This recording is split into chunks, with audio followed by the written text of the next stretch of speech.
디도가 목회했던 그레데 섬은 에게해의 남부, 지중해 중앙에 위치한 섬입니다. 이 섬은 아시아와 아프리카 그리고 유럽을 잇는 중요한 해상 무역로에 위치하고 있어서 해상 무역이 매우 발달한 섬이었어요. 오늘날에는 그리스에 속한 섬이고요. 고대 그리스 신화에서는 모든 신들의 왕으로 불리는 제우스 신이 태어나고 자란 것으로 알려져 있습니다. 이 섬에 교회가 세워집니다. 오순절날 예루살렘에 모였던 사람들 중에 그레데 사람들도 있었는데요. 아마 이들이 고향으로 돌아가 교회를 세웠던 것 같아요. 네, 이렇게 교회가 세워지긴 했지만 이곳은 참 목회하기가 쉽지 않은 곳이었습니다. 그레데인들은 항상 거짓말만 하고 악한 짐승과 같고 그리고 자기 배만 위하는 사람들이라는 말이 있을 정도로 타락한 곳이었어요. 더 큰 문제는 이 그레데에 세워진 교회 안에 거짓 교사들이 있었는데 이들이 입으로는 하나님을 시인한다는 것만 빼면 이 그레데인들의 특성과 다를 바가 없었다는 것입니다. 이렇게 힘든 상황에서 목회하는 디도에게 보낸 바울의 편지, 바울이 진심으로 신뢰했던 바울의 아들, 바울의 형제, 바울의 동역자였던 디도에게 보낸 편지, 디도서입니다. 디도서에는 디도를 향한 바울의 개인적인 요청이 적혀 있습니다. 순회 전도를 하던 바울이 겨울 동안은 니고볼리라는 곳에서 지내기로 했는데요. 이 니고볼리라는 도시는 아테네 북서쪽에 위치한 해안 도시 중에 가장 큰 도시였습니다. 바울은 아마도 이곳에서 디도와 함께 복음을 전하거나 아니면 함께 서쪽으로 전도 여행을 떠나기를 원했던 것 같아요. 바울 사도는 내가 후임 사역자를 보내줄 테니 너는 니고볼리로 와달라 이렇게 요청을 합니다. 하지만 이 편지의 대부분은 겨울에 니고볼리로 오기 전까지 디도가 이 어려운 환경 속에서 감당해야 할 목회에 대한 권면들로 가득 차 있습니다.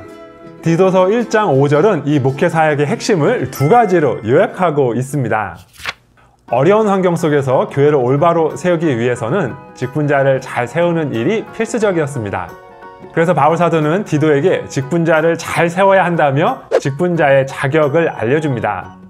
장로 혹은 감독으로 불리는 이 직분자는 가정에서 한 가장으로 모범이 되어야 하고 또 사회에서 타인과의 관계에서나 혹은 개인의 인격적인 면에서 흠이 없어야 합니다. 무엇보다 이 직분자는 밑분 말씀의 가르침을 스스로 먼저 잘 지키는 사람이어야 합니다.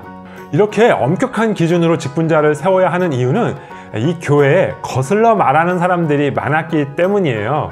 이들을 바른 교훈으로 잘 권면하고 또 필요한 경우에는 책망하기 위해서는 먼저 영적 지도자들이 이 바른 교훈을 잘 지키며 본이 되는 모습을 보여야 했습니다. 이렇게 직분자들이 교회를 올바로 세우기 위해서 권면하고 책망하는 내용의 기준은 바로 바른 교훈인데요. 이 바른 교훈의 내용이 디도서 2장과 3장에 기록되어 있습니다.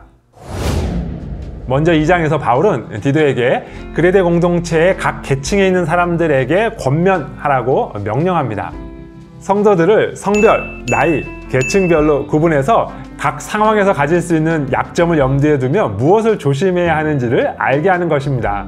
그리고 그들이 그렇게 살아야 하는 이유에 대해서도 말해줘요. 원어로 보면 11절은 왜냐하면 이라는 접속사로 시작하고 있는데요. 바로 모든 사람에게 구원을 주시는 하나님의 은혜 때문에 그렇게 살아야 한다는 것입니다. 그 하나님의 은혜 때문에 성도는 경건하지 않은 것과 이 세상 정욕을 다 버렸어요.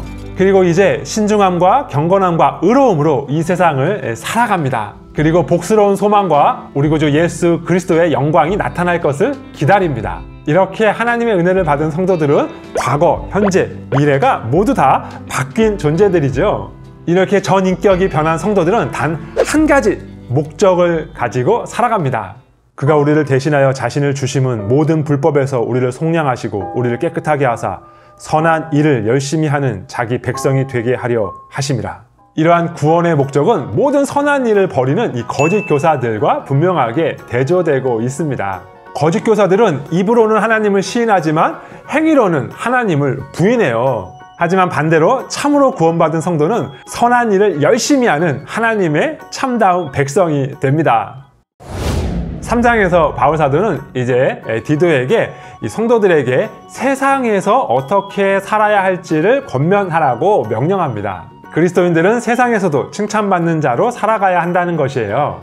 그리고 역시 여기서도 왜냐하면 이라는 접속사를 사용하여 그 이유를 설명하고 있는데요.